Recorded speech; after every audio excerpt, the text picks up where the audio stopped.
खबर है कि पुतिन ने ज़ेलेंस्की से हिसाब बराबर कर लिया है। रूस ने यूक्रेन पर मिसाइलों की बरसात कर दी है और मिसाइलों का यह ताबड़तोड़ वार 10 महीने पूरे करने जा रही जंग में रूस का कोई आम हमला नहीं है। इस हमले को पुतिन का बहुत बड़ा बदला बताया जा रहा है। बदला इसलिए क्योंकि एक दिन पहले ही रूस के 2 एयरबेस पर जबरदस्त धमाके हुए थे, जिनमें उसके 3 सैनिक मारे गए थे। साथ ही रूस के विमानों को भी नुकसान पहुंचा था। रूस का आरोप है कि उसके यहां हुए धमाकों में यूक्रेन का हाथ है, इसलिए धमाकों के कुछ घंटे बाद ही रूस ने यूक्रेन के अलग अलग इलाकों में मिसाइलें गिरा दी। और पुतिन ने ज़ेलेंस्की को यह बिल्कुल साफ साफ जता दिया कि अगर यूक्रेन ईंट चलाएगा तो उसे पत्थर से मुंह तोड़ जवाब दिया जाएगा। 8 हफ्तों में रूस का यूक्रेन पर यह 8वां मिसाइल हमला है, जिसकी आशंका कई दिनों से जताई जा रही थी। और जैसे ही रूस की जमीन घायल हुई, पुतिन की मिसाइलों ने यूक्रेन का सीना छलनी कर दिया।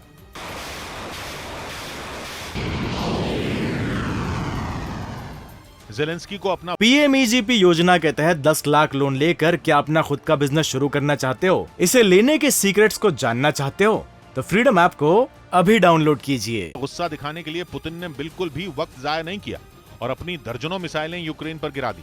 बताया गया कि रूस के हमलों से यूक्रेन के कई इलाकों में बिजली और पानी की सप्लाई ठप पड़ गई। यहां तक कि 4 लोगों की जान जाने की भी खबर है।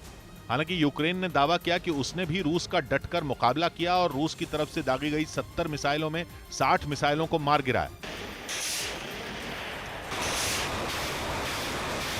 वहीं रूस भी दावे करने में पीछे नहीं रहा।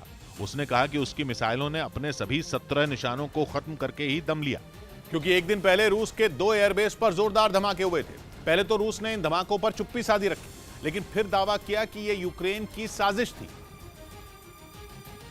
जिसने अपने ड्रोन रूस की तरफ छोड़ दिए और रूस के 2 बेहद अहम एयरबेस आग की लपटों में धधक उठे। पहला धमाका रूस के रिजाइन इलाके में मौजूद एयरबेस में हुआ।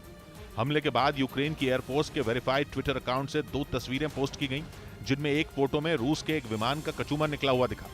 पोस्ट में यूक्रेन की वायुसेना ने जश्न मनाते हुए इमोजी के साथ लिखा, रिजाइन क्या हुआ? मतलब यूक्रेन रूस पर हुए हमले का इस तरह मजाक उड़ा रहा था मानो रूस के एयरबेस की सूरत बिगाड़ने में उसका ही हाथ हो।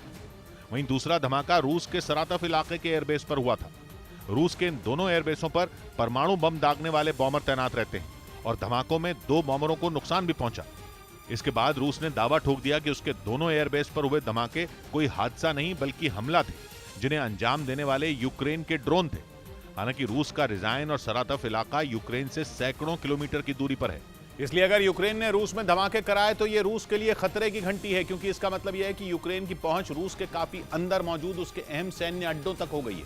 शायद यही वजह है कि रूस के मिसाइल हमलों पर यूक्रेन भी हाथ पर हाथ धरे नहीं बैठा रहा। रूस ने आरोप लगाया कि यूक्रेन ने लगातार दूसरे दिन उसके एक तीसरे एयरबेस पर ड्रोन अटैक कर दिया, जिसके सामने आए एक वीडियो में बिजली से जगमग मकानों के बीच आग की ज्वाला भड़कती दिखी।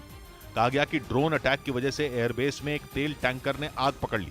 जो आग मीलों दूर से ही इतनी तेज दिख रही थी, असल में वो बेहद विकराल रही होगी। ऐसा लग रहा था मानो किसी ज्वालामुखी से लावा फूट रहा हो। बताया गया कि इस बार निशाना रूस के कुर्स्क इलाके में मौजूद एयरबेस बना। रूस का कुर्स्क इलाका यूक्रेन के बॉर्डर से लगता है, इसलिए रूस ने वहां लगी आग के पीछे यूक्रेन का हाथ बता दिया। हालांकि यूक्रेन ने किसी भी हमले की जिम्मेदारी नहीं ली।